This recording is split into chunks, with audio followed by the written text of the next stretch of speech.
welcome back to Watercooler, episode number 338. Also, mostly known as 69 plus 69 plus 69 plus 69 plus 62. The Claw. That's why we call it The Claw. Thank you so much for tuning in. You know how the show goes. I, Chris Loxamana, kick it with my Corolla Digital Buds and Matt. With me today, Gary Smith. What's up? Hey, Gary. Dawson. Hello. Hello. And from Austin, Matt Fondelier. Hey, brother. Hey, Matt. All right, so we got a lot to go talk about. I mean, Matt, we want to tell you all about the Corolla family barbecue. That I want to hear all about we it. had a whole weekend of festivities here, and then obviously I want to hear about what's going on with you. Do you have a Shay or do I have a Shay? You have a Shay. I have a Shay. I believe we're continuing the Shay Italy series. Okay, so yeah, we have a Shay Italy, and yeah, we got a lot to get into. First off, I heard Dawson had a killer set on Sunday. Who told you that? You did? I heard some of it. I could have told you that. You went? But No, sorry. oh, Sunday. Sorry, I thought you Yeah, meant Saturday. comedy set. Sorry, it's been a long weekend. Yeah, it was aight. You told me it was great. Tried out all new stuff and got a lot of laughs. That's a good sign. I know a few people that went, and Yeah. and I heard good things. So yeah, so I guess other people told me it was a killer set Good. too. I don't think I told you that, but I might have. You did. You said I had a great set on last night. That doesn't sound like me. It sounds like you. Yeah, I think it does, and it did happen. Huh. Speaking of All you do is have sets and then talk about them. I feel like this is right in your wheelhouse. Here's the thing. Not entirely true. So Matt, the other day. Oh, have you seen the new Jurassic World movie? Because it feels like No. you should have. Nor will I. No, That's I all you want to shall talk about, not. the great set? We're on to Jurassic World now? Yeah, moving Okay, on because sweet. you obviously don't Go want You're the one who didn't want to talk Dude, about it. You were What the pushing fuck back. are you Why talking would about? I? Why would I Just keep? checking. What the Why fuck would are I? you checking? What was Dawson. there for me to hang on to after I brought it up? joke. Jesus. See, Jurassic World. In theaters now. Well, Dawson, What'd you think about it, Matt? Dawson, if you chill for a second, you'd see he's starting that because that's how the Corolla Drinks barbecue weekend started for Chris and I. We went on a little mandate in the middle of the day on Friday. right. yeah. That's right. So the schedule of events for the weekend, Corolla drinks, through the Corolla family barbecue. We're listeners of the podcast and fans of the show. Fly over from all over the world and meet here in Glendale, and we throw. It's like Coachella here. It's a couple days of festivities. Sure. It's basically Coachella. Grouchella? Basically Coachella. With that lineup. I will not confirm nor deny that, Matt, because I still work here, you jerk. All right. Anyway. Oh, Adam's the notorious grouch. I feel like that totally fits. Grouchella. I thought that was good. It's not supposed to be a diss. It's supposed to be on brand. I don't like it. All right. So the schedule of events was Friday night. They would do the Mangria Bar Crawl. Everyone meets here at the studio. About We party, 5 o'clock. We party for a while. Get on a bus, go to a few bars, and then that's it. And then the next day is the big event that we have pretty much all day. Yeah. It's the cigar smoking, the meet and greets, the bands playing, everything. Yeah. So here's our schedule though, because Fridays we do a 10 a.m. show here at Corolla Studios for ACS. We bank the Corolla show on Fridays to air Monday. Right.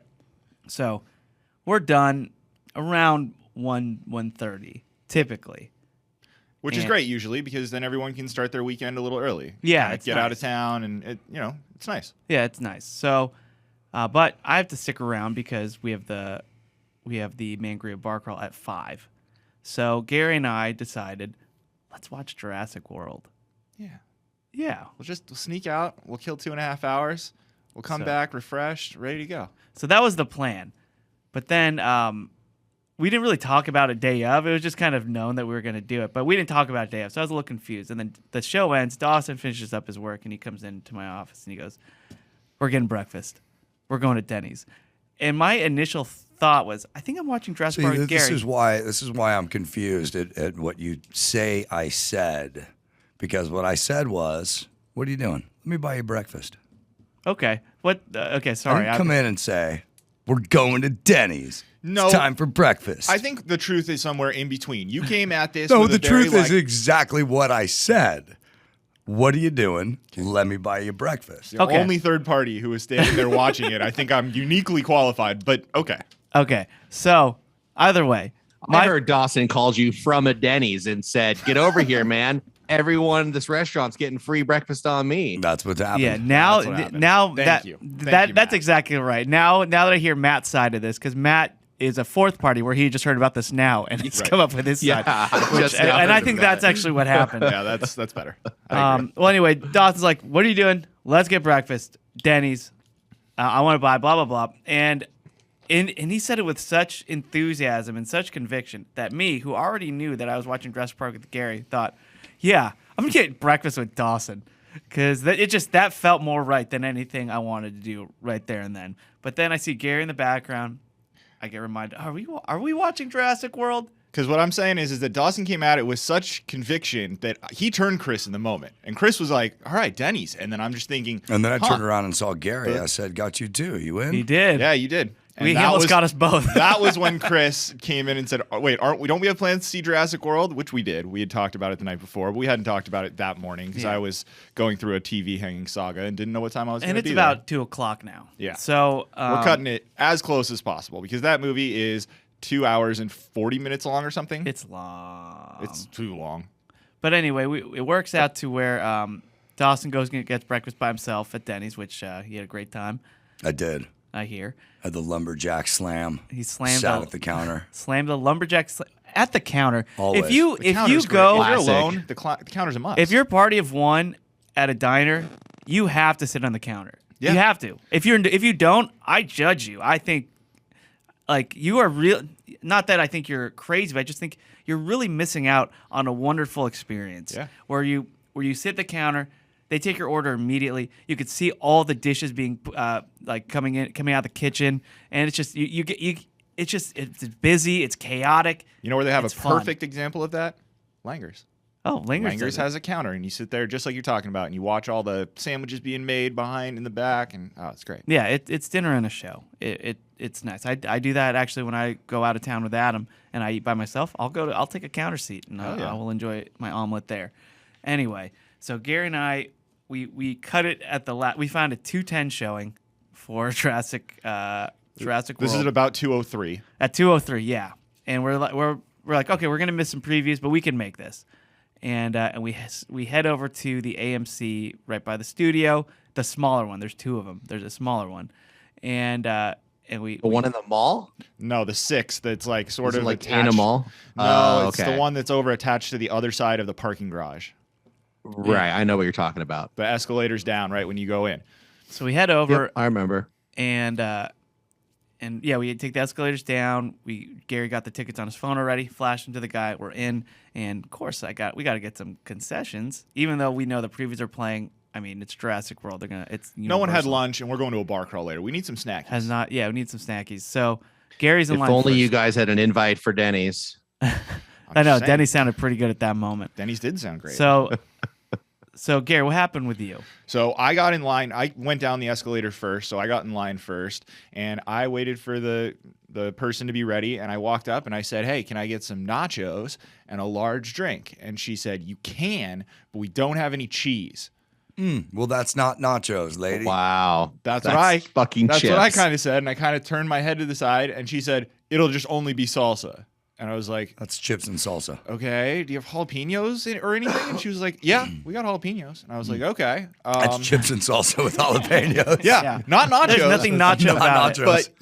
But there's not a lot I want to eat at a movie theater, and I wasn't in the mood for popcorn, so I just said, screw it. I'll eat chips and salsa. That's fine. I'll throw some jalapenos in there. No big deal.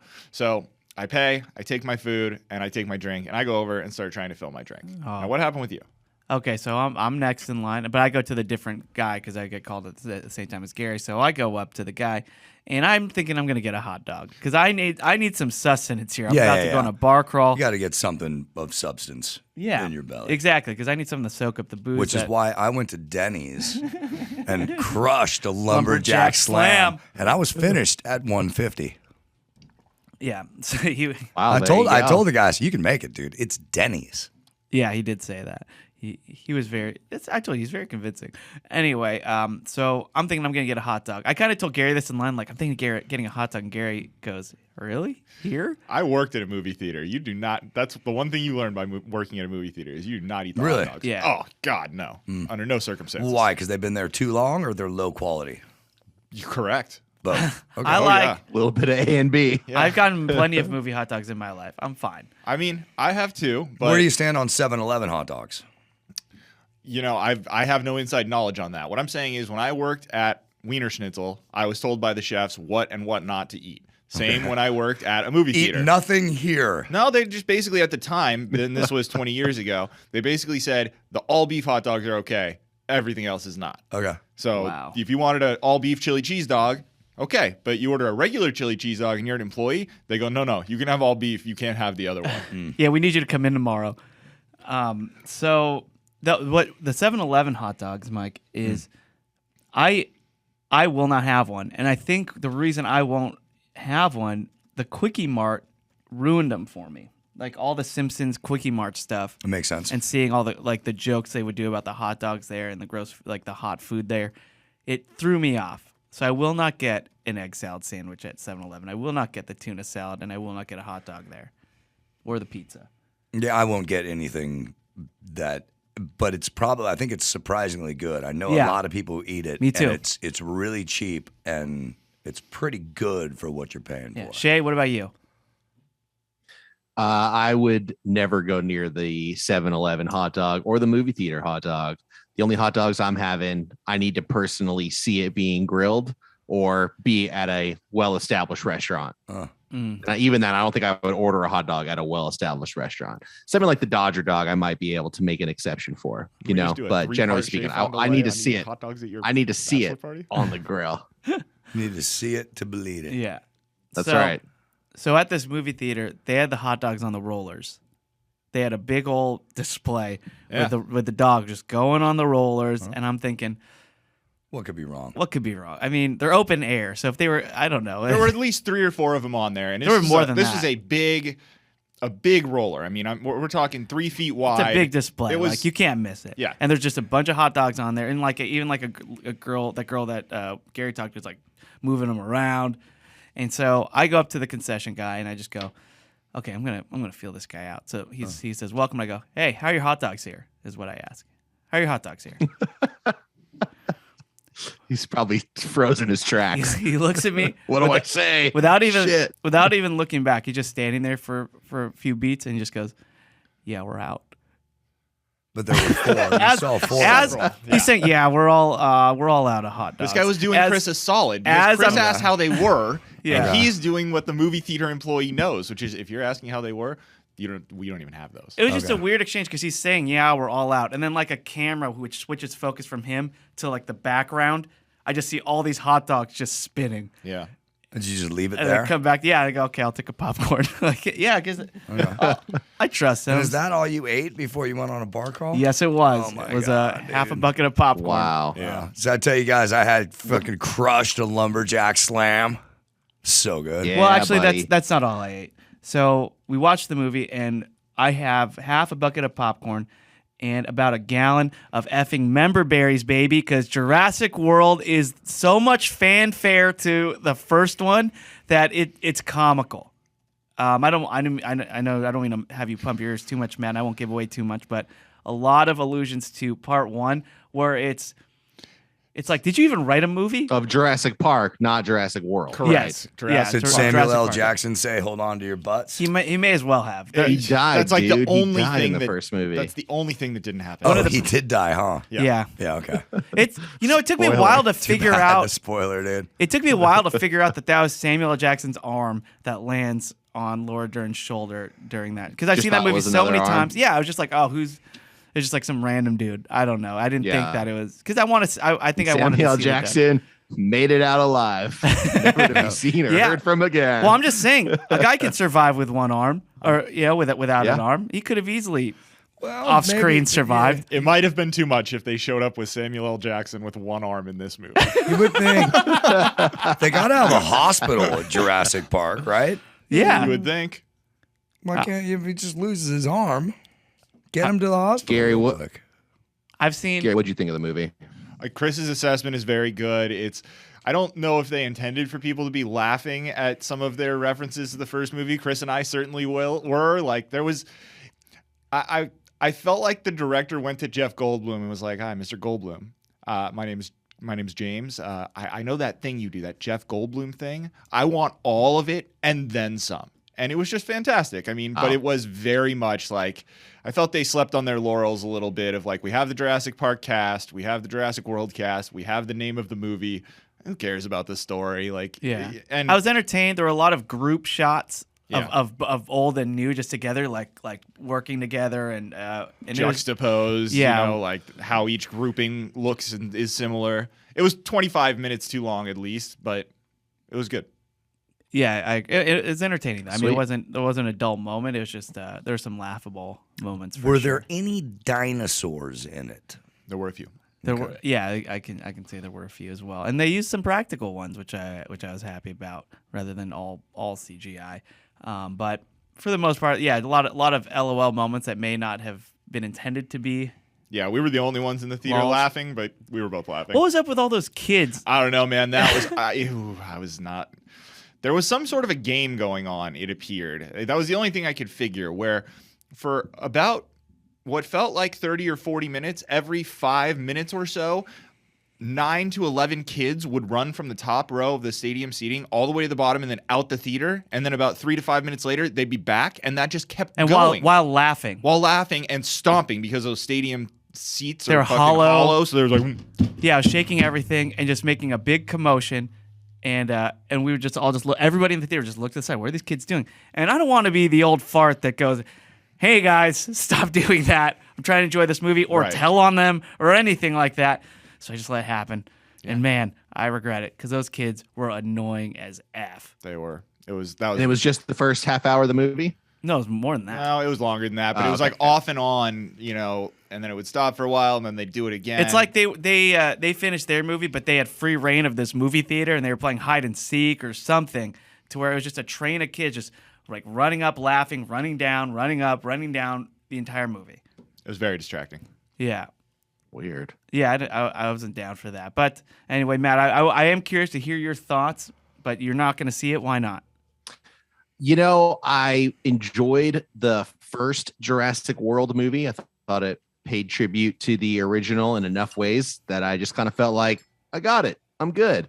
And then when the second one came out, I heard it was so horrible that I just thought, there's no way I'm going to see this. I have no interest if it's really that bad. It's not. And then I've heard this new one is, while a step up from the second one, still not very good. And I just thought 2 hours and 40 minutes. I don't really care enough. I don't know if there was more, I don't know if it looked more like the real dinosaurs and not like CGI fast, maybe I'd be more inclined. I saw the trailer though, and I was just like, this is insane. Yeah. I'm not going to watch that. And a confusing thing that they do too, that I don't know. They have Chris Pratt starring in these Jurassic World series. Chris Pratt, arguably one of the funniest actors, I think. He is not funny in any of these movies. He is always just like the Paul Newman, Clint Eastwood, just cool guy, action hero. And it's just a weird thing because I'm like, you are really losing out on a lot of comedy here. Well, he said in an interview that I listened to recently, it was on Smartlist, which, Matt, you were right about Bradley Cooper, and the Chris Pratt one's fantastic too. And he said in that interview that the director of the original Jurassic World was trying to pay homage to Steven Spielberg, and so his character is supposed to be modeled off of Indiana Jones. So he's supposed to be doing that like stoic, like dry humor. But even Indiana Jones had some good jokes. Like He's got a few. Pratt's got a few here and there, when he's flirting with Bryce Dallas Howard in the first one. There was a lot less of it in this one, I'll Yeah. agree. But, zero. well, yeah, in this one, there was just too many goddamn characters. No one ever got a sustained moment on screen. To Chris's point, it's always 5 people on the screen. Yeah. So anyway, I was hoping to hear your thoughts, Matt, because you wear the shirt every day. So. Jurassic Park shirt, not Jurassic World shirt. Oh my Thank gosh, you. it was this. They're Time all, to get a new shirt, dude. yeah. You need to get a Poser. promo on. Poser. Yep. Well, anyway, and then we headed back to the Man Grill Bar Crawl, and with the bar crawl and the barbecue, I just want to say there were a lot of Boba Boys that came out for that, and I just want to say thank you so much for one, supporting this show, taking the time to come out and hang with us. It was just cool seeing all these people I person. saw the infamous Sistine Chapel face up selfie, and it was the greatest picture I've ever seen in my life. It made me so fucking happy to see it. I started showing everybody, Yeah. this is illegal. I told this story on the Corolla show and on the Patreon show. So if you want to hear it, check out my recap of the honeymoon and the good. Corolla show. But yeah, I ran a guy Great at the picture. Sistine Chapel. No, check out our Patreon for listeners of the show, Chris. All right, if they want to hear your story, they should fucking check out our Patreon, not listen to another fucking free show that we're not on. Wow. God damn it. Dude, you see I that? have a chance to plug I'm our a show. little- I know it's hot in Perfect Austin, chance. dude. That quits his Grab an job ice as pack or zero to something. Gary. Wow. The fuck, man? Oh, yeah, that was supposed to be my lane. Cut me at the knees there. Either way, not either way. Patreon.com/watercooler. I told the story there, and yeah, I saw him again, and it was By the way, I saw the picture, like the progression of all three pictures, because he posted one with you guys at the barbecue as well. You don't look that drunk in the second one. oh, I absolutely was. Well, you don't And he look told it. me he told me I was kind of an a-hole because remember he's like, hey, did you check out Ferrari and Lamborghini? And I looked at him like, dude, I'm on my honeymoon. Like disgusted by those Yeah, suggestions. take that. Yeah. Speaking And, of kind of being and he an got asshole, to. I got a chance to say I'm sorry to the Selfie X guy this weekend at the Corolla Drinks Oh barbecue. yeah, Patrick. Yeah, Patrick. He was really nice about it. He didn't seem like he even remembered. I had to like basically tell him the story about why I was Heard an him twice, asshole. right. Yeah, I had to like re-explain to him like Right. what I did that I thought offended him, and he was like, "Yeah, I don't remember that at all." And I was like, "Well, sorry. Anyways, what's up?" I did that with an ex-girlfriend once. Yeah. I was at a party and she showed up, and I remember I could have been a lot better in that relationship. Yeah. It's been years since I've seen her. We were sitting next to each other, and I was having drinks, and I just looked at her and just went, "I'm really sorry for how everything turned out." With us, like back in the day, like I feel like I was bad, and yeah, didn't even remember it, and it's been haunting me for years. See, that's even worse because now it's like, all right, well, why did I torture myself again? Yeah. I do feel better about Patrick though because I did genuinely get to thank him for all the help he's given all of us around here, and his product is just really cool. That Yeah, whole, Selfie X Media, for those who The don't remember, Selfie X thing, that's that. that Yeah. 360 it's camera that the like little turntable videotapes you. thing. Yeah, like the camera goes around, so you can have like 5 people all back to back, and it gets like a cool video. There's It's- one of all of us. Yeah, there from is. Gina's wedding. There yeah. is. That was the one where I was an asshole to him. Yeah. So, so a lot of great people that came out to this event. It was just fun seeing everybody, and like a lot of people from our Facebook group were there, and they were commenting like. They're telling me stories about, oh yeah, I was the guy that called in to Long Beach and talked to the lady about the stoplight, or I'm the guy from Vegas who came out to see your show in Garden Grove, things like that. It was just like cool seeing everybody all in one place, and it was a really beautiful thing. So I just want to say thanks to everybody. Nice meeting you all, and And can I give a shout out to Paperback Brewing? I finally got a chance to go there and see it. One of the stops on the bar crawl was that place. That place is really cool. We should figure out a way to do a water cooler event of some sort Yeah. there. Maybe not a live show, but like a meetup or something, because that place is awesome. It was really fun. So was the San Fernando, the other bar, but Paperback was great. Jace was really nice to us and hooked us up. And I'm sorry, but I know we've been teasing a meetup for, I don't know, a year almost, and it still hasn't been locked in. I still want to do it. Yes. I definitely still want to do it. It's just wedding, honeymoon, work, people quitting, all a bunch of stuff. Yeah. I just got People just moving away, just kind of threw us for a loop there, but Putting this on me. destroying our How dare equilibrium. you. I think it was all Matt actually. I mean, look, Yeah. it's just have things been easier since Matt left? Absolutely not. So Yeah. So Doss, what are your thoughts about the barbecue? That was a shitload of fun. Yeah. Yeah. Band play, they're great. We had fun. We had a new bass player for that day. Dawson had a new bass player, a killer lead guitarist. Oh, Brian Whelan fucking rules. Yeah. No, I came up with I was talking to our friend Valerie and her man, and we went and smoked some weed during the cigar session before the barbecue actually started. And I was telling them that my bass player Ted called me up like the week before the bar crawl or the barbecue, and he said, "Yeah, I don't think you gave me this date, so I booked out of town shows." And I'm like, "Okay, dude. First of all, I gave you the date. I totally gave you the date. You have the date. I understand if you want to go out of town and make a couple of $1,000 instead of staying in LA and making $100,000. I understand that. Yeah. But don't insult my intelligence. Don't lie to me." But I was talking to Valerie and her dude about this. I'm sorry, I can't remember his name right now. But remembers the girl's name though, huh? Count it. I told him, I said, so I got another pro, and the way I put my band together is pros before bros. I would rather play with the best musicians who are sometimes not available because they have gigs out of state a weekend than just play with friends who are always available but not that good. Well, I guess technically, since hoes are pros, then it's hoes before bros. Oh, that's true. That makes sense. That's the way around it. So that is why it is hoes before bros. That's an argument for because prostitution. They are pros. Just saying, man. Pros before hoes or bros. My God, what is this show? I don't know. Respect all women. Yeah. Yeah. The bands are great. Lit was great, and everyone. Yeah, had a that's good what I time. wanted It was to know. I want to know how Lit was, because that takes me back. That first Lit- album they had with They're awesome Worst and Enemy super or cool whatever. dudes. I Yeah. can tell you they were very confused when I barged into their artist green room and just sat down and refused to move because I was very hot and I was starting to feel sick. And I had an all access pass, but they kept looking at me very confused as to who I was and why I was sitting there. And then right when I think it was getting to the point of awkwardness that they were going to do something, Susan Pinsky, who was standing with them, walked over, gave me a hug and sat next to me on the couch, and then everyone's energy changed.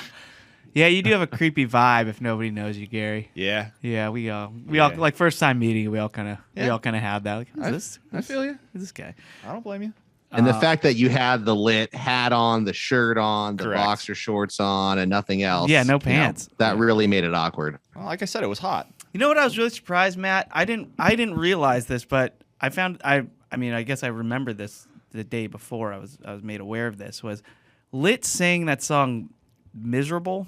Yeah, I never knew that was them. And I've known this song for years. Yeah. And then, that's you make me come, you make me That's cringy. complete, you make me completely miserable. Why is that cringy? It's just cringy when you said that. You just can't do that. I can't do it. I'm can't do that. reciting I know. the song. Let them do it.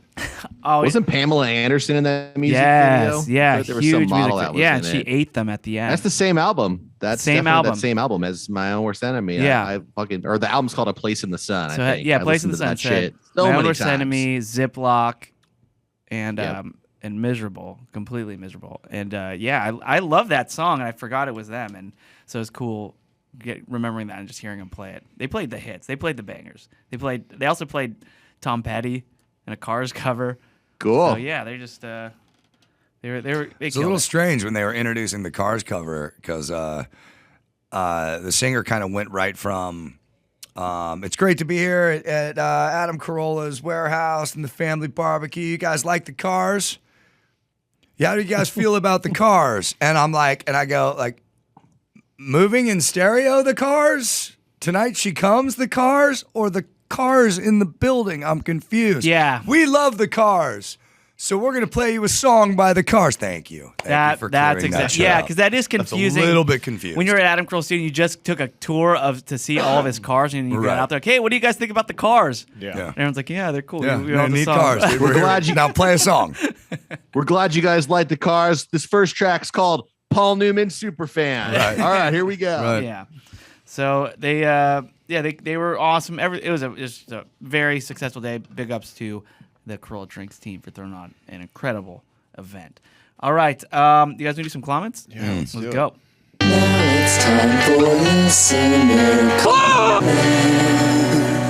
All right, and once again, these are all comments found within our Facebook group. So we have a Facebook group, and it's very easy for you listeners to join. Just go to facebook.com/groups/Bobo Army Worldwide LLC. Answer a few questions.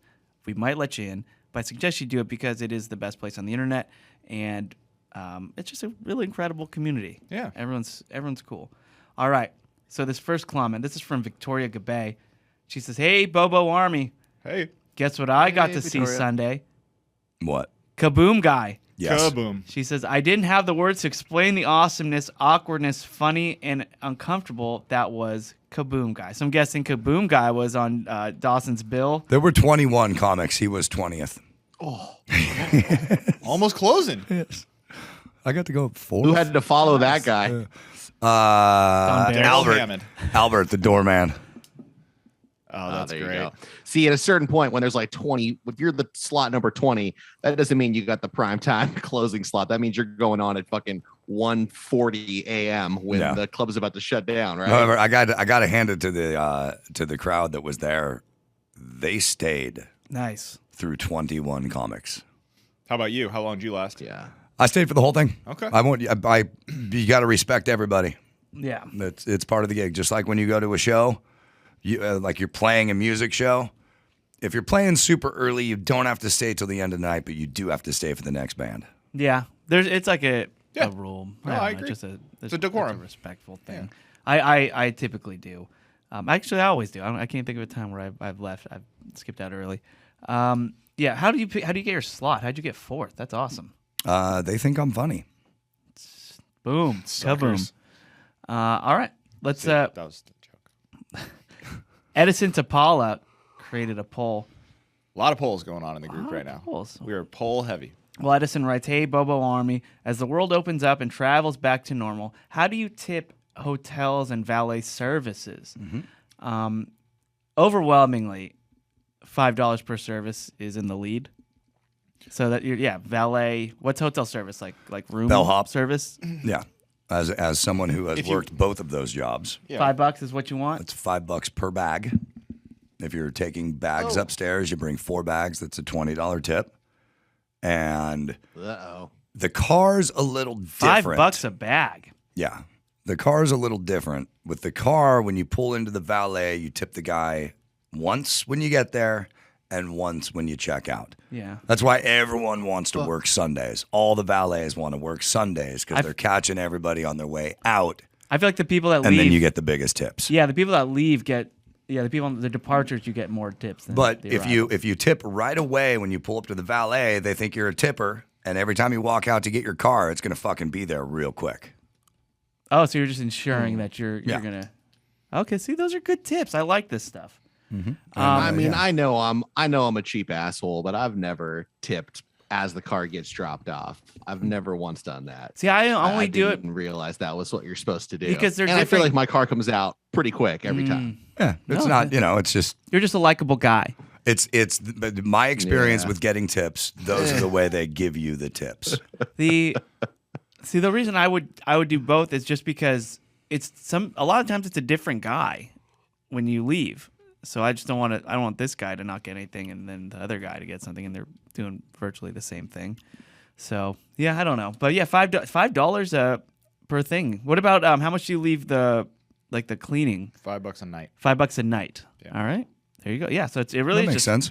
But $5 then a also, service. But then also, see, I like this because it's like $5 a service. While I'm with you, Dawson, on the first when you check in or when you check out, if you are going to be getting your car a bunch, I feel like $5 for each guy who you're interacting with isn't the most outrageous. And then if you call down and ask, like, I need more pillows, can you have someone send them up? Like, I feel like that all warrants $5. You know, yeah, getting the fridge sent up to you. that might be a 10 spot. That's a little heavier. Yeah, and Matt, what do you think? oh, Matt just walked out. Whenever I think of tipping the bellhop, I always think of Rob Schneider in Home Alone 2. Yeah. And when he's angling super hard for the tip at first, and then the second time he's all insulting about how he still has some tip left. Yeah, Well, 'cause what his we- gum. He's given like stick of gum or something. What we used to do is we would try to make the people comfortably uncomfortable. How do you do that? What do you? I like this. So you'd say things like, How was your and service? if there's anything else, you can always reach me. Here's the phone. You press this number to reach the bellhop. Okay. And let me show you how the air conditioning works. By the way, there's a great place for lunch. You should try it. You just keep on offering stuff, and then you just really stand there with a smile, the hands folded in front of you. Wow. And you're not leaving until they hand you money. Well, I am uncomfortable. And sometimes that happens. Sometimes right? you lose. Sometimes that's you an actual lose that thing. standoff. You know, and you walk away going, "Oh, Defeated. this dude's tough." And then when you get back down, you're like, "Hey, dude, 302, non-tipper. That guy will not fucking play ball." You guys report to each other. Oh yeah, we always say who the best tippers are. I always wonder. Well, one, yeah, that totally makes sense. That's definitely happened to me many times, and yeah, I will. I typically lose that standoff. No, Typically, make them comfortably uncomfortable. Yeah, that's and Pay me to leave. you make me comfortably. I always wonder if I guess Matt might be able to answer this. Uber drivers, do other Uber drivers know how much you tipped the other Uber drivers? Like, do No. they get reports on like, are No. you a big tipper No, there? Of course not. Okay, I never know. No, I don't know. mean, I guess if you, the only That would way be- that would yeah. work is if it was two Uber drivers that knew each other that were in some like remote town, and Right. it's like they knew like the locals who were Right. using the service. But like in like a city like LA, like no, there's no way that my Uber driver on the way to the barbecue had any contact with my Uber driver on the way home. That's why I have a 4.999 rating. I never tip an Uber driver ever. This needs to make And sense. I still now. have I still I'm have the so highest confused. Uber rating in this room. Yeah, can they raise your rating based on your tip? Like, do they rate you right away? And then, because I typically tip. Jeez, I gotta stop doing that. So hold on. I'm sorry, I didn't mean to cut you off. Continue. Okay, well, I usually tip afterwards. Like, I don't tip right after I get out of the car, but then it's usually the next time I open Uber. It goes, do you want to tip your last driver at all? And then I'll tip them there, and then they like thank me and blah blah blah. But they must have already rated me. So did they rate me based off of me not tipping them immediately? I don't know. I don't know. I don't think so because they don't get the And can they tip change info it? until later. Yeah, and can they change it? Like, oh, this guy finally tipped me. I'll give him 5 stars instead of 4. or That I whatever. don't know. Is that possible? I like that Dawson will tip the driver of a car as long as he's not riding in the car. Yeah. Yeah, like I'll tip a delivery guy. But if you're giving me a lift somewhere, you chose that fucking line of work. I'm in your Taxi car. driver, now same if thing? if the guy is going speed racer on me and getting up to 80 on the fucking freeway, I might throw the guy a $5. Wait, hold on a second. So the But more for the most dangerous part, he is. for the most part, Uber drivers suck. That's absolutely accurate. Wow. But wait, I'm a little confused with your logic here, because your logic is if you're an Uber driver, you chose that profession, but if you're a delivery driver, that was assigned to you by the government. I was just always you just tip food delivery guys. You just do Sure. it. It's I agree. it's just a thing. I agree. And I would tip cab drivers as well. But you're doing a transaction with them, so it's easy. It's like keep the change. But Uber, to me, man, I'm in, I'm out. I know that you can't rate me based on a tip because you're not going to find out for the tip in a while. So, up yours. Will you not tip like a good Uber I feel driver? so It's much like, better about not tipping the fucking guys when they take my car away. You I feel shouldn't. so much better now. You shouldn't. No, I'm a 99% of the time I do not tip an Uber driver. Okay, I agree. You have to really wow me to get that $5. Impress me. Run a red. Who's impressed you? Oh, they run run a red. a red. Run a red. Do a thing where I can report you to Uber and get you kicked off the app. One guy a long time ago, when we went our first Corolla cruise out of Long Beach, that guy asked that dude, we're just talking the whole way, and I was sitting in the front seat as we talked about, and I said, hey, can you get me by the liquor store? I got to buy a bunch of provisions. And he's like, what are you doing? I'm like, going on a cruise. And he goes, do you like drugs? I'm like, yeah, I take drugs. He goes, here's some Adderall. Here's some ecstasy. Fucking loaded, an Uber driver loaded me up with fucking like 7 different pills. And I did not die. And I tipped that guy. Yeah, in good call. cash when I got out of the car. That's not tipping. That's called a drug deal. No, it's for $20. No, it's a tip. Fair enough. I was kidding. He gave me like $80 worth of pills. See, Yeah? I tip my Uber drivers. I'm a 4.87, and I'm very quiet. I don't talk or anything. Oh, Let's me see too. what I'm at. What is going on here? Me too. Let's see what I'm at. 8-2. See, Oh, I'm this is just gonna be embarrassing. I'm at the low. I'm probably the lowest in this room aside from Matt. Oh no, that's Uber. And I well, yeah, in that room. my In rating is that only room. down because I sometimes have to Uber with Adam Carolla. right. That has to see. throw my Uber rating down. I'm at 5.0, He is at 5. Dawson has a 5. Wow. I'm seeing it right now. Dawson has a 5. and I never tip. What the F?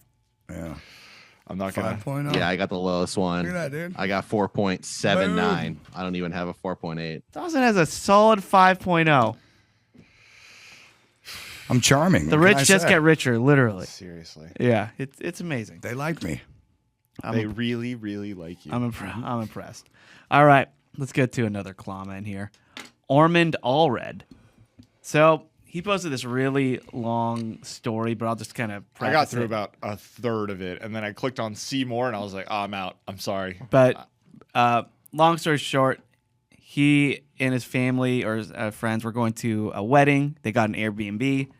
They said 4 people are going to be there or something like that. 2 people canceled, but another 3 people, it's 2 and a kid, wanted to stay with him. Can I try to distill this even further? It sounds like he had like the most picky Airbnb host in the world who was just like hyper vigilant of like making Yeah. sure you follow the rules, and he maybe broke them a little. And Yeah. I'm sympathetic. So rather than having 4 people, he had like 5 people, including a kid. Right. So and Which there's was not what the agreement was. Right. And his And- Airbnb host just fucking held his feet to the fire and charged him at every turn, right? charged him at every turn, and even said, just said GTFO, get out of here. And said like you can, and they're texting during the ceremony because the guy's like, I'll hear your story, but what's going on? It's like, sorry, we thought it'd be okay. We're at a wedding right now, and we just wanted to use Airbnb for this wedding. He's like, you can stay for the ceremony, but the doors lock at 7:30. That's what the guy responded back to this dude. That's just, that What a person is just the dick. biggest dick in the world. Yeah. Fuck off. Fuck off. Yeah, exactly. So they had to go and go back and. That's someone who is got an charged. Airbnb host so that they can do shit like this. Yeah. No, fuck that. Yeah, they're out over a G for a single night. Fuck that And- person. Yeah, and here's the thing. The reason I want to bring this up is Airbnb is getting they're getting a very bad reputation right now. For one, stories like this, because I've stayed at an Airbnb where we walked in and there were just 8.5 by 11 sheets. Did I get that right? Or 8 by 11 and a half? No, 8.5 by 11. Just regular piece of paper, sheets, like laminated on everything. Please don't move this. Please keep this here. Please don't touch this. And it's just like, where the hell are we? How did we Right. get in here? Like, and just all these rules just on chairs and on the pool table. It's like, what the hell is going on? Right. And has all these crazy rules. And then I'm seeing a lot of people complaining because they jack up the cleaning fees so much to where it actually exceeds the amount of staying at a hotel. Yeah. And you're just thinking, okay, what? So not only are the cleaning fees twice as much as the fees for just staying the night, but I have to clean up after myself and obey all your stupid fakakta rules. Right. And it's just like, okay, what is Airbnb? Is it even worth it anymore? I don't think so personally, because at least at a hotel I know exactly what to expect. Yeah.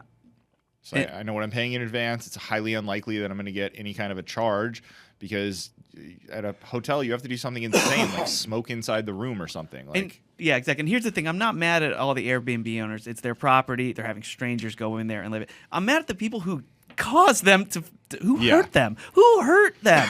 Like, what are you guys doing to where you're ruining these Airbnb people who are just trying to make some money off their property? Fine. I mean, sure, it's causing like the housing crisis and everything. That's a whole different can of worms to open up. But I'm just saying the reason that these people are so tight knit and like I go to Airbnbs, they have cameras everywhere, and it's just like, this feels weird. yeah, what's the point of this? This feels weird that there are just cameras everywhere, and now we have to be extra careful about what we're doing because they could be watching.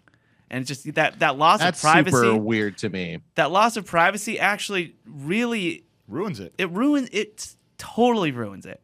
So I'm wondering if like people sound off in the group, but is Airbnb worth it anymore. No. Because hotels, I've stayed at a lot of hotels recently. I get towels now. I get new towels. I don't have to look for the towels in the linen closet. Like, do they have enough for everybody? I think the one time that an Airbnb is better than a hotel is if the event you're going to is very location specific and you can find a place that's much closer to it. So for example, when our buddy Rob got married in Florida, they had rented this huge property for the wedding, and we were able to find a property rental that was right down the block. That was short and accessible. It was a short, accessible wedding, and not until the reception. That was what great. I'm saying. You had to run back to the Airbnb and switch into the shorts, or was this the time you just zipped them off? Oh no, I brought him with me. He brought him with him. Yeah. Yeah. The assholes. You see. The assholes this weekend had an Airbnb 0.7 miles from my house, and they let me know they had just a my pool. point. Party specific. And so I woke up a little hungover on Saturday before the barbecue, and I texted them, I'm like, pool open? They're like, roll over. So I got to go over there, drank a beer with them, Boom. jumped in it was ice cold. It felt so fucking good. Needed it because I was a little bit hungover, a little rough. But so thank you guys. Yeah. It was nice to swim with you. And we were all kind of sitting around there in the pool going, why do we have to go anywhere? Wouldn't you rather just sit in this pool all day? Yeah. And that's the Airbnb reason. Get a place with a pool.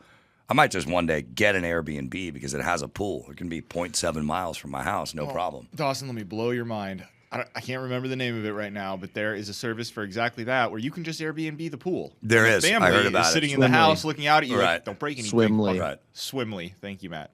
But yeah, you can just Airbnb a pool. I would like to try this. I don't think I'd like it. I also saw. Just out of curiosity. You know what else they do as well that I have come across being in the hottest place on earth right now, which is that hotels also do like a day pass for their pool area. Yeah. So Do you not could do go that. look up super fucking nice hotels, or there's ones that have like lazy rivers and shit. And for $50, you could use it the entire day. You can rent a cabana for the day. It's pretty cool. Let me tell you. You have to take advantage of it. Let me tell you guys something here. It's so easy to sneak into hotel pools and apartment pools. I've done it an insane amount of times. But Chris, we're 40, right? Yeah, it doesn't matter. But we're 40, right? I've done it plenty of times. When I worked at the Melting Pot, if my shift was at 4 o'clock, I would sneak into a pool at 2, go for a swim, and then I'd go to work smelling like chlorine. Yeah, but I'm just saying, if I got to go to a pool, I'm bringing a kid, and that's like having like the one friend who just can't be chill and is drawing attention to them. Here's the thing. The chill thing is really what sets it off because one, you have to act like you belong there. Correct. And you have to be good at it. To where like I've been to hotels where I've sat in the lounge chair and they serve me drinks for free. Yeah. And because they think they don't want to ask if I'm staying there or anything. If you're acting like it and you really present yourself that way, you get a towel, you get drinks, you get service, and you get a pool. And you can just if you're good at it, and it's not even that hard to be good at it, you can sneak in to any of these places. Either if you need a key card, just kind of slip in after people, or there are pools like at apartments and condos that it's really easy to get in. Yeah, absolutely. To show that you belong there. No, the staff doesn't care that much. We've talked about this before. You can get in almost anywhere with the right amount of confidence and a backpack. And in the pool setting, it's the right amount of confidence and some flip-flops. Yeah. I mean, you roll in there like this is where I'm supposed to be. Done. I will say though, dude, don't look homeless. Don't look like kind of clean yourself up just a touch. No, And you it gotta also look like you're helps. staying there. It also helps if you enter the hotel through the back parking lot entrance so that it looks like to the front desk people, you're just walking up the hall. Yeah, you just came from your car. They're like, oh, he must be staying here. Yeah. Every hotel I walk in, it's like second nature to me. I walk in like I stay there, even if I'm meeting somebody there or anything. I don't know why. It's just second nature now, and it's always nice. I could get the breakfast there. I could do the pools there. Yeah. Yeah. Another good thing to do sometimes is sometimes you'll find an unused ice bucket where the ice is. If you happen to see one, grab it, fill it with ice, and take it with you wherever you go. That would work. And people are like, oh, he's staying here. That would work. That makes Good. sense. Yep. And look, I know Chris, you're stealing. Chris, and you're right. Technically, What are you really stealing, though? You're not stealing anything. You're using a pool. you're using a pool, but you're using their towels, using the showers. They're cleaning the pool. I get it. There's You're an argument. stealing the dry out of their towels. There is an argument to be made, and now, and I totally understand it, and that makes a good point. But at the same time, there's so many people that stay there that don't use the pools, that don't use the towels. Right. I'm just balancing it out just a touch. Exactly. Right, Gary goes. Yeah, man. All right. Let's do another comment here because let's see what we got. Oh, this one bothered me. Jason Dennis, he created a poll, and he says, I was involved in a conversation about shaving, and he was curious. Someone thought it was crazy, but I shave my face after I shower, and he would have polled, when do you guys shave your face? Before you shower, while you shower, or after you shower? One of the second two.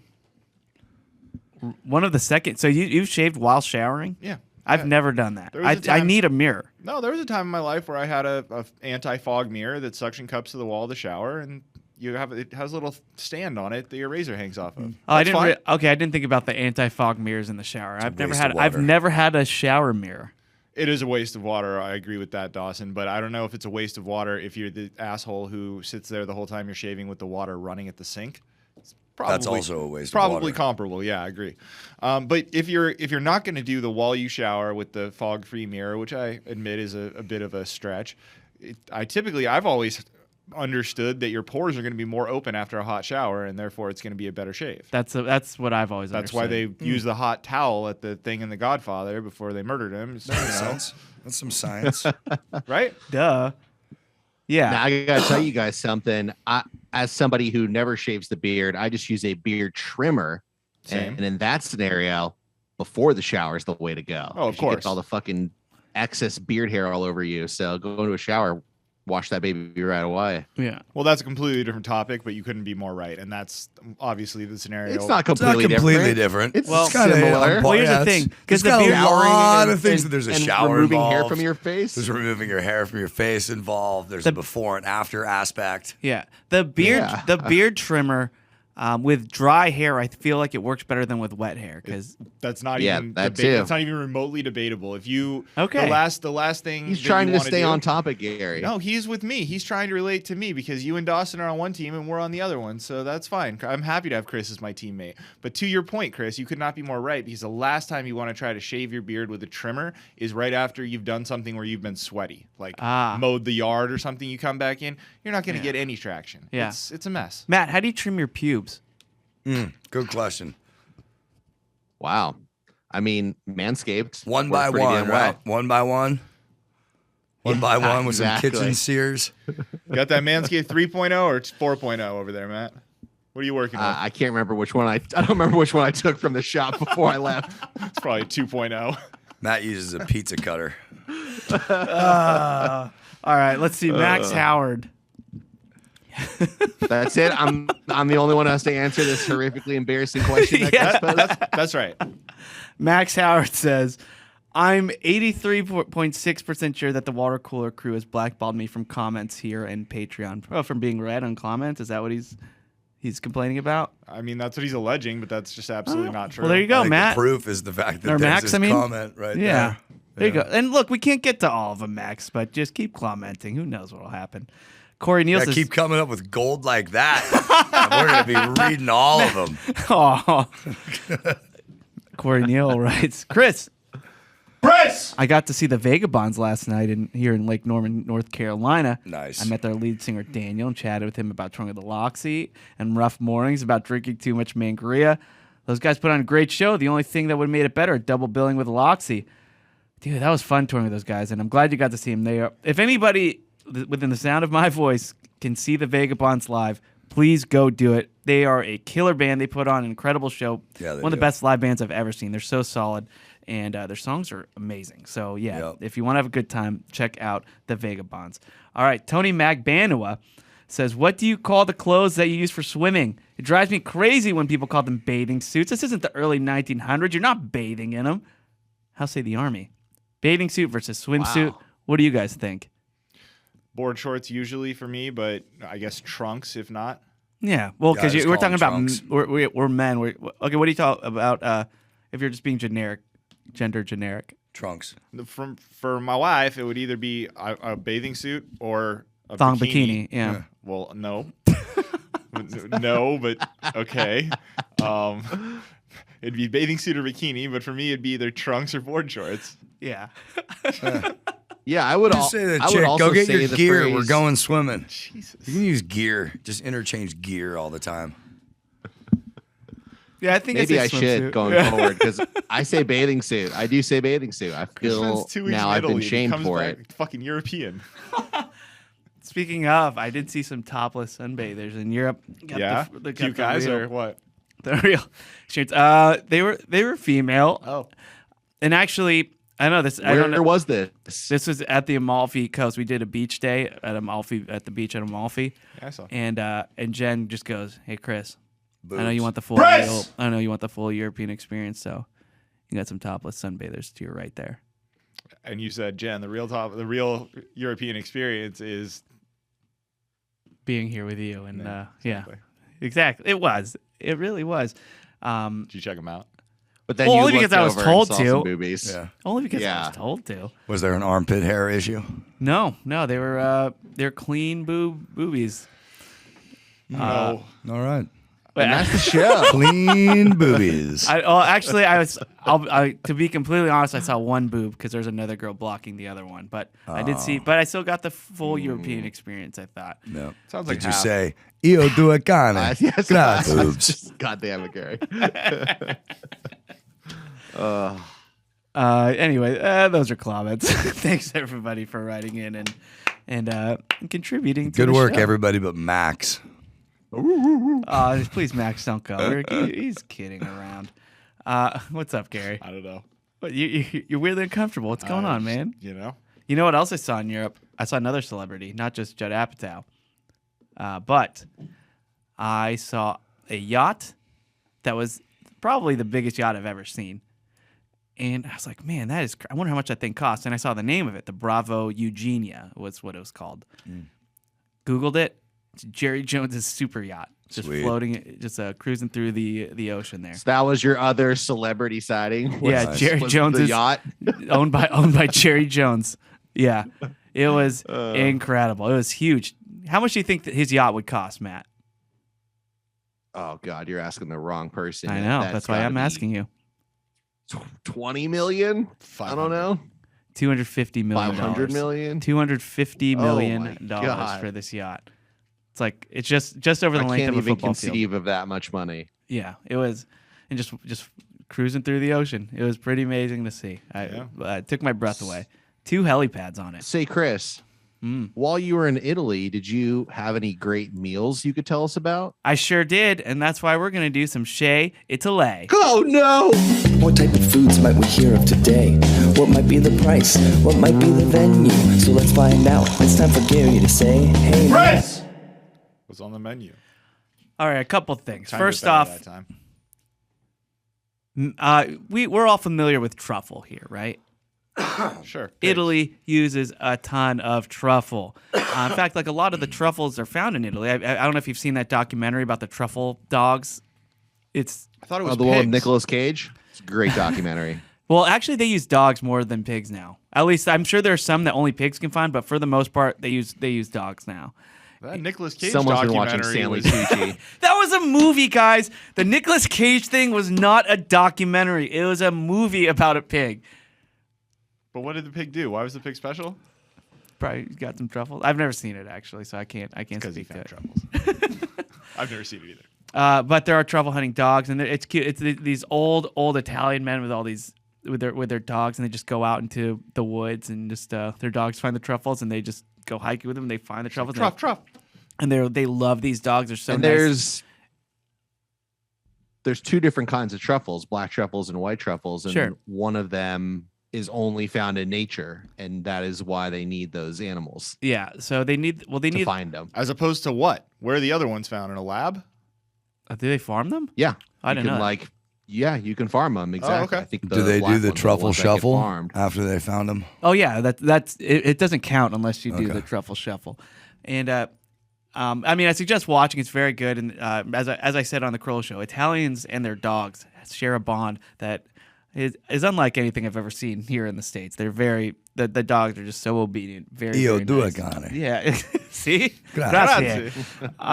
And it gets really competitive. Like, oh, they're hunting in my area, so they would like poison some of the stuff and then end up poisoning the other guys' dogs. It's an incredible documentary.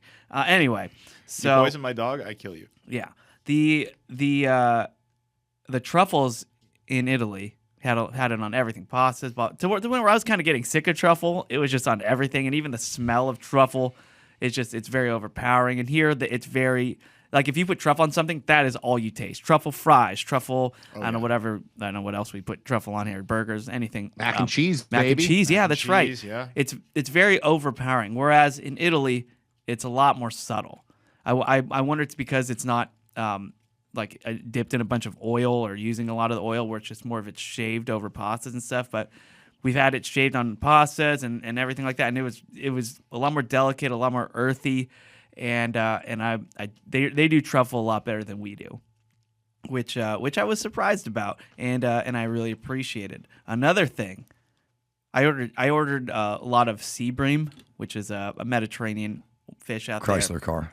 Yeah, and also a great vehicle, highly recommended for their safety rating. But the sea bream, it's just they give it to you whole. It's either baked, grilled, whatever. And What is it? A vegetable or it's a fish? it's a fish. Okay. Yeah, it's a whole fish. It's a white fish found in the Mediterranean.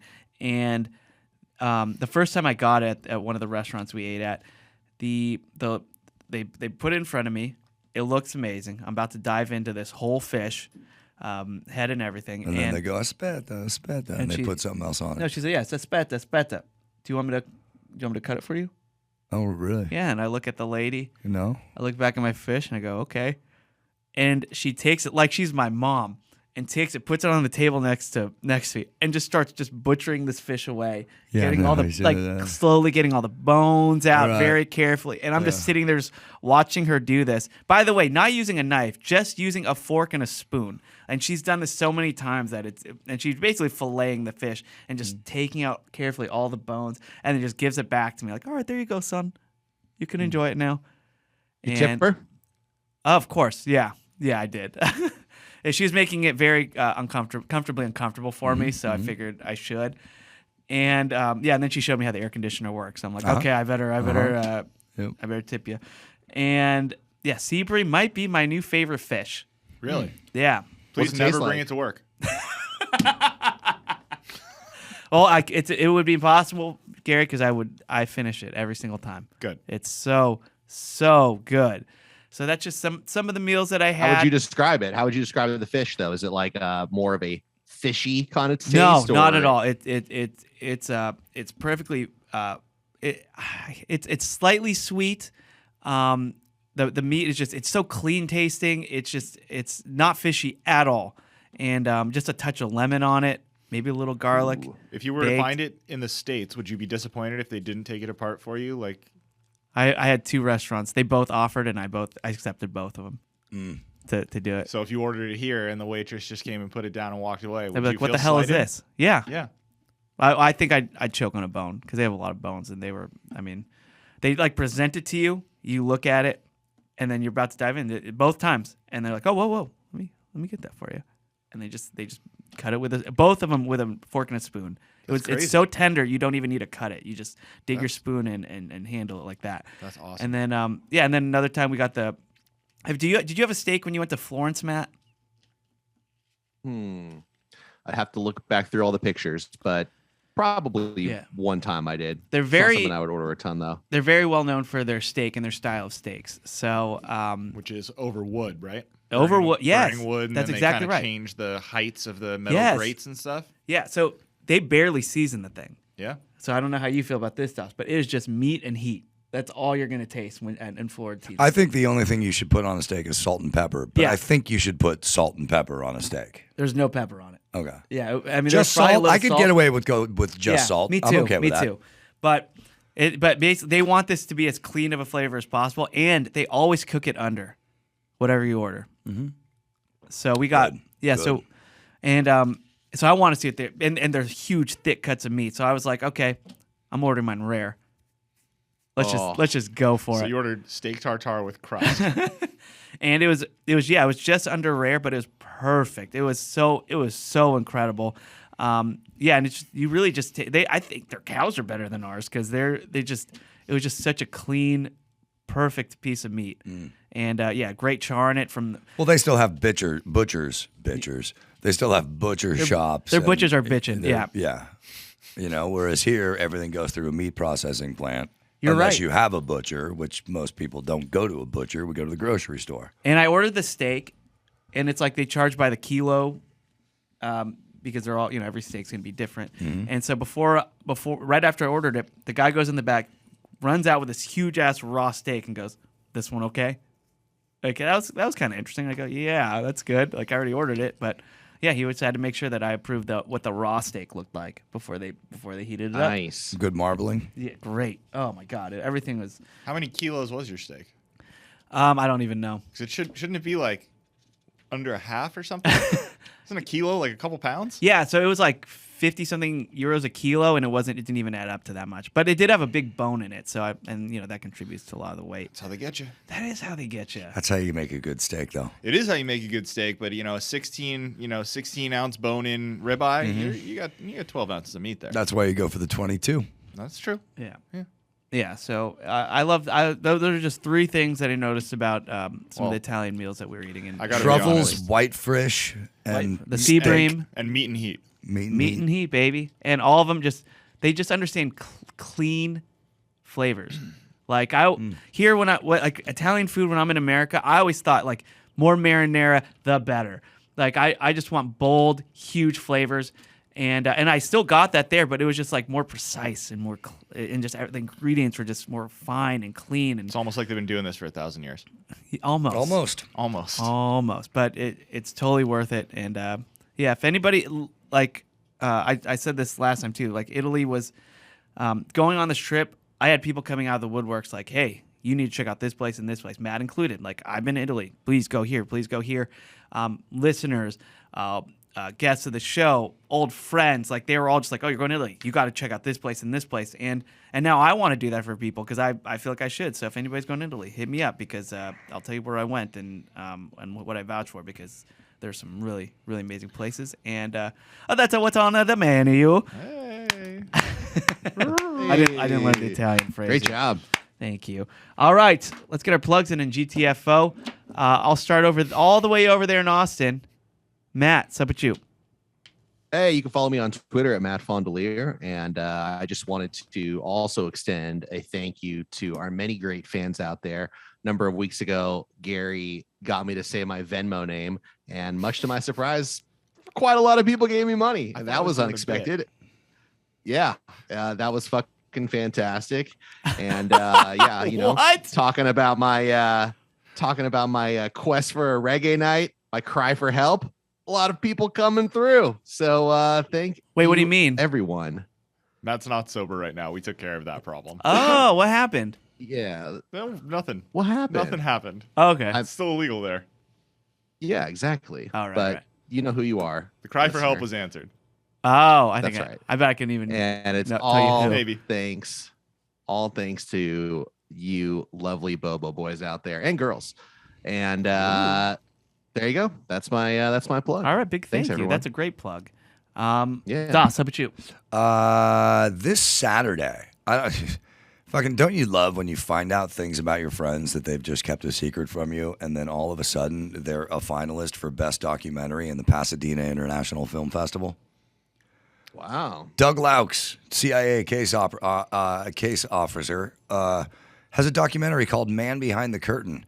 Premieres at the Pasadena International Film Festival this Saturday at noon at the Lamel Theater in downtown Pasadena. Lemley Theater. Doug was an undercover CIA operative for 10 years, serving multiple tours in Afghanistan and throughout the Middle East, a secret he kept from everyone until just days before the publication of his New York Times bestselling memoir, Left of Boom.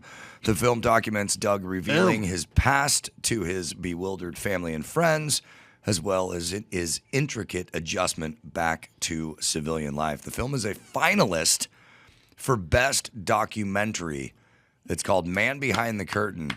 It is this Saturday. I'm going to tweet out the ticket link, but it's the Pasadena International Film Festival in Pasadena. Doug and I will be at the premiere on Saturday at noon. He asked me a couple weeks ago when we were hanging out. He told me it was in the film festival. I made a documentary. It's in a film festival. I'm like, how do you keep these things secret? He goes, you want to see it? I'm like, no. I want to see it in the theater. Yes. I want to see it for the first time in the theater at the festival. I don't want to watch it on your phone right now. So if you can get out there, we'll have a couple drinks. We'll hang out. It's noon at the Lemley Theater in Pasadena. And if any of you guys want to go, I can get you passes. Just let me know. Hell yeah. Thanks, man. All right. I have a 2-year-old's birthday party I'm going to. That sounds fun. Well, Gary, you want to plug that birthday party? I don't, because those are just people that I know. That's not my birthday party from my family. All right. What I will plug is there's a Twitter account that someone in my family is trying to help grow. It's at Cliently CRM, CLIENTLY CRM. And just go follow if you don't mind. It would be helpful. We're just trying to build up the follower numbers. It's a business account, and we're just trying to make it look more legitimate. So if you wouldn't mind, Cliently CRM on Twitter. All right.